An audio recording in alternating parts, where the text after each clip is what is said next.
Assalamualaikum warahmatullahi wabarakatuh. Selamat sore dan salam sejahtera untuk kita semua. Alhamdulillah sore ini kita jumpa untuk update COVID-19 di Jawa Barat. Barangkali kemarin Pak Gubernur sudah banyak menyampaikan ya hal-hal mengenai apa AKB ya, kemudian PSBB, apa bedanya PSBB dan AKB. Nah, sore ini saya akan mencoba untuk bisa menjawab nih terkait beberapa pertanyaan dari rekan-rekan sekalian, dan nanti juga akan ada juga yang dijawab oleh, ini saya perkenalkan dulu nih, sebelah saya Pak Setiaji. Beliau sehari-hari adalah Kepala Dinas Komunikasi dan Informatika Provinsi Jawa Barat ya, dan di gugus tugas beliau sebagai Ketua Divisi TIK ya. Kemudian ini sebelah kiri saya Adit sebagai manajernya di Picobar ya.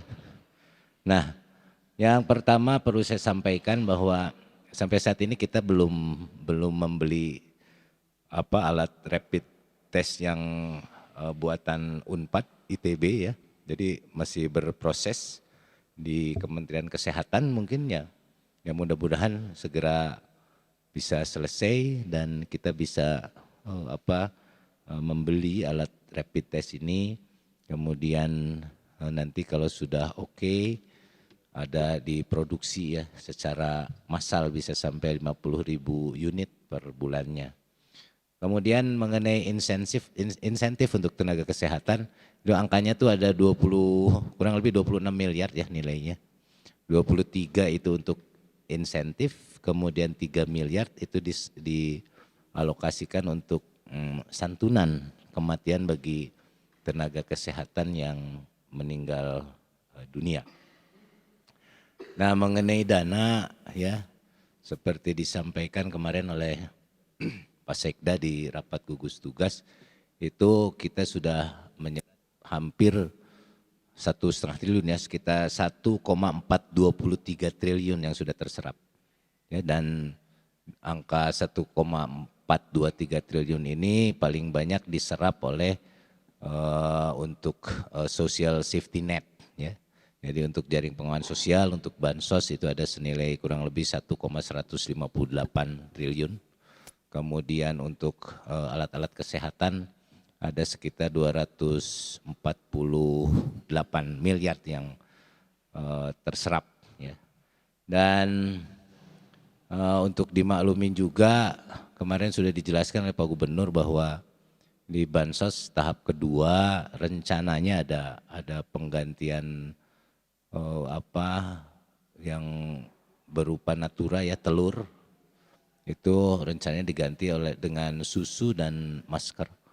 Nah, berapa nilai susu dan masker ini? Ini tentunya nilainya substitusi daripada nilai telur gitu ya. Jadi tidak sampai saat ini yang direncanakan itu tidak akan mengurangi nilai rupiahnya ya, tapi disubstitusi gitu nilai telurnya. Rupiahnya saya pastinya belum tahu, tapi yang jelas disubstitusi gitu di situ. Nah itu, kemudian selanjutnya ini untuk data COVID-19 yang kami terima sampai dengan pukul 12 siang ini, bahwa yang terkonfirmasi positif itu jumlahnya naik ya, ada 43 orang ya, dari kemarin di 3.091 sekarang menjadi 3.134 ya. Yang positif aktif ini bertambah ya, kemarin 1.396 sekarang 1.437. Kemudian yang meninggal alhamdulillah tidak bertambah, dan yang sembuh bertambah 2 orang. Sehingga hari ini yang sembuh sudah mencapai 1.522. Ya mudah-mudahan angka yang meninggal ini kita bisa pertahankan, tidak bertambah, dan yang sembuh mudah-mudahan akan lebih banyak lagi. Sedangkan PDP atau pasien dalam pengawasan itu yang masih dalam pengawasan hari ini berkurang dari kemarin. Kemarin masih di angka 1.221, hari ini yang dalam pengawasan ada 1.208. Ya. Berarti yang 13 sudah selesai pengawasannya. Ya, dari total hari ini yang dalam pengawasan adalah sebanyak 10.532 ya kalau di total. Ya. Sedangkan orang dalam pemantauan atau ODP yang masih dalam pemantauan ini juga berkurang ya. Angka kemarin ada 2.688, hari ini menjadi 2.625 gitu. Jadi banyak yang sudah selesai melalui masa pemantauan yang 14 hari itu ya. Totalnya diakumulasikan dari awal bahwa ODP itu jumlahnya ada 54.894 dan yang masih jadi ODP ada 2.625. Ya, saya kira itu dari saya untuk tambahan-tambahannya, nanti mungkin yang lainnya akan bisa dijelaskan sekaligus nanti Pak Setiaji menyampaikan sekalian Pak TIK itu apa sih tugasnya gitu di divisi, nanti hubungannya dengan Pikobar juga seperti apa, mungkin Pak Setiaji akan menjelaskan lebih jauh dan nanti disambung oleh Mas Adit. Kami persilakan ya. Pak Setiaji. Terima kasih Pak Daud sebagai Sekretaris Gugus Tugas. Assalamualaikum warahmatullahi wabarakatuh. Selamat siang rekan-rekan media.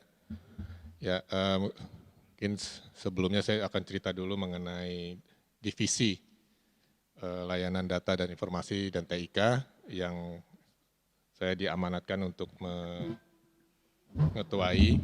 Nah, divisi ini bertanggung jawab untuk pertama tentunya pengelola data ya. Data termasuk datanya di sini bukan hanya data COVID tetapi data-data yang lain yang sumbernya bukan hanya dari divisi kami sendiri tetapi dari 10 divisi yang lain seperti bansos, logistik dan lain sebagainya. Yang setiap hari diupdate itu biasanya berkaitan yang Bapak dan Ibu sekalian suka lihat di Pikobar itu biasanya berkaitan dengan data case COVID ya. Nah, sumber datanya ada yang dari nasional, terus kemudian internasional kita masukkan ke dalam Pikobar. Nah, sementara Pikobar ini 3 hari setelah pengumuman resmi adanya COVID di Indonesia, kami merilis Pikobar website dalam bentuk website. Ini dalam rangka untuk ataupun sebagai tanda bahwa kami sangat respon dalam rangka untuk memberikan informasi ataupun juga data berkaitan dengan COVID. Nah, kemudian setelah itu 2 minggu kemudian kami meluncurkan dalam bentuk aplikasi. Nah, kami membuat dalam 2 versi ini. Pertama, dilihat dari karakteristik warga Jawa Barat yang lebih banyak, mungkin bisa lebih mengakses website.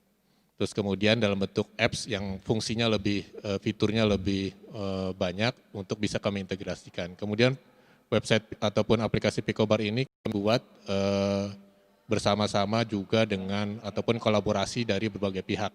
Jadi ada sekitar 16 pihak ataupun juga 16 startup ataupun juga komunitas yang membantu kami dalam rangka pengembangan aplikasi ini. Hingga saat ini sudah ada sekitar 38 aplikasi ataupun fitur yang ada di dalam Pikobar. Jadi Pikobar ini bayangkan sebagai sebuah tempat ya, rumahnya fitur-fitur aplikasi pendukung dalam rangka penanganan COVID-19. Dan di dalamnya juga ada berbagai macam informasi lain terkait dengan hoax ya.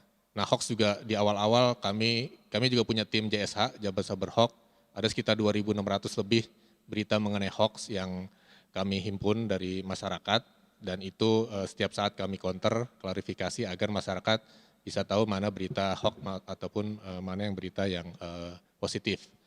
Dan kemudian berkaitan Pikobar ini hingga saat ini aplikasinya sudah di-download lebih dari 750.000 yang pengguna Pikobar dalam bentuk aplikasi. Sementara website itu tiap hari rata-rata hampir 40.000 sampai 50.000 pengguna. Jadi kalau dilihat ini cukup besar peminat mengakses data Pikobar. Oleh karena itu penting sekali kami menjaga dari sisi hal-hal keamanan data dan juga hal-hal lain terkait dengan updating. Nah, untuk keamanan data sendiri kami kerjasama dengan komunitas White Hackers ya dari Bandung dan juga dari Jogja yang membantu kami untuk selalu menjaga aplikasi ini supaya lebih aman. Karena sekarang banyak isu-isu berkaitan dengan keamanan data. Nah, dengan kerjasama dengan mereka diharapkan aplikasi Picobar bisa tetap terjaga. Nah, kemudian Picobar ini bermarkas di Comment Center di sebelah, gedung sebelah, di Gedung Sate juga, yang tim kami bekerja di sana setiap harinya, ada juga menangani hotline pengaduan, dan saat ini hotline pengaduan sudah lebih dari 120.000 yang kami tangani, kerjasama dengan berbagai OPD terkait untuk menjawab isu-isu berkaitan dengan bansos, Picobar sendiri, dan lain sebagainya. Dan kemudian untuk pendanaannya itu sendiri, kami berupaya untuk semaksimal mungkin menggunakan dana yang ada dialokasikan di unit kami, yaitu di Dinas Kominfo, karena kan kami punya tim JDS, dan kemudian ada tambahan berkaitan dengan adanya COVID, baik untuk sisi aplikasi yang digunakan, contoh misalnya untuk hotline pengaduan menggunakan aplikasi-aplikasi pengaduan, terus kemudian juga buat analitik tools yang sekarang digunakan untuk dashboard dan lain sebagainya. Secara total ada sekitar di dana kami gunakan untuk pengelolaan Picobar ini sekitar 2 miliar ya. Yang praktis sebenarnya untuk mengelola 38 aplikasi ini sangat efisien sekali dan efektif. Kemudian ditambah pihak-pihak yang membantu kami yang secara pro bono dan lain sebagainya, membantu melengkapi fitur-fitur yang ada, contoh seperti Geocrate, terus kemudian juga ada aplikasi chatbot, ya si Pandu dan lain sebagainya, termasuk relawan TIK yang ada di Jawa Barat. Ini terima kasih sekali lagi untuk para yang mendukung aplikasi Picobar bisa berdiri saat ini dan diakses oleh banyak pihak. Dan kemudian untuk berkaitan dengan data di Picobar, aplikasi ini kami buat dalam bentuk open source. Jadi bagi kota, kabupaten, atau pemerintah lain bisa menggunakan aplikasi ini secara gratis juga. Dan bisa langsung dimanfaatkan. Kalau kami lihat ada beberapa kota, kabupaten yang secara user interface-nya mirip-mirip dengan yang dilakukan oleh Picobar. Dan ini kami buka dalam bentuk open source, diharapkan ada kolaborasi dan kemudian pengembangan fitur yang lebih banyak lagi sehingga bisa didukung oleh relawan. Selain itu juga ada relawan TIK, relawan yang background-nya adalah IT membantu kami juga. Dan kemudian datanya juga selain dalam bentuk yang ditampilkan di website, kami juga buka API-nya, data-data ODP, PDP, dan lain sebagainya yang cukup lengkap, sehingga bisa diakses oleh berbagai pihak dalam rangka fungsi transparansi, tetapi tidak menampilkan detail nama orang ya, lebih kepada agregat misalnya per kota, per kabupaten dan lain sebagainya. Dan itu teman-teman sekalian sebenarnya bisa langsung akses atau unduh dalam bentuk Excel ataupun juga kalau misalnya aplikasi bisa dalam bentuk website. Ya, kira-kira itu tambahan dari saya Pak. Terima kasih. Baik, terima kasih Pak Setiaji. Selanjutnya Mas Adit, kami persilakan. Tambahan nggak? Kalau nggak ada, kalau nggak ada tambahan. Terima kasih Pak Daud, Pak Setiaji. Assalamualaikum warahmatullahi wabarakatuh.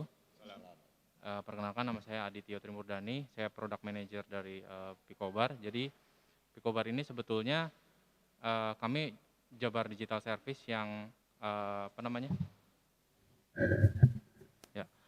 yang bergerak di bidang teknologi. Jadi melalui solusi teknologi kita menanggulangi COVID-19 di Jawa Barat begitu. Nah, mungkin tadi penjelasan terkait Picobar itu sebagian besar sudah dijelaskan oleh Pak Setiaji. Jadi mungkin saya menambahkan aja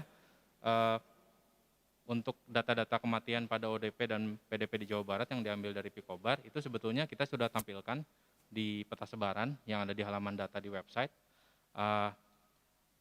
Dan sebetulnya itu juga salah satu data yang bisa diambil begitu. Nah, untuk penyempurnaan mungkin nanti kalau memang disarankan atau ditampilkan di tabel sebaran itu kami akan kaji lebih lanjut karena sebetulnya pada awalnya kita kebutuhannya hanya menampilkan positif yang meninggal saja begitu. Untuk ODP dan PDP saat ini sudah ditampilkan atau divisualisasikan di peta sebaran seperti itu. Baik, terima kasih. Baik rekan-rekan sekalian, barangkali itu untuk sore hari ini, dan sekali lagi saya tekankan walaupun kita sudah masuk di masa AKB ya, tetapi protokol kesehatan tetap harus kita lakukan di titik manapun. Dengan dibukanya semua kegiatan ekonomi maupun sosial di masa AKB ini, tetap harus dilakukan protokol kesehatan. Protokol kesehatan yang merujuk kepada 3 hal pokok penting, yaitu selalu pakai masker, mencuci tangan pakai sabun, dan kemudian juga menjaga jarak. Jadi 3 pokok itu yang harus kita jaga bersama-sama, paling tidak itu dilakukan oleh diri kita sendiri. Terima kasih atas segala perhatiannya, Pak Setiaji juga terima kasih, Mas Adit terima kasih. Billahi taufiq wal hidayah. Assalamualaikum warahmatullahi wabarakatuh. Mari kita ngopi. Kopi brewok.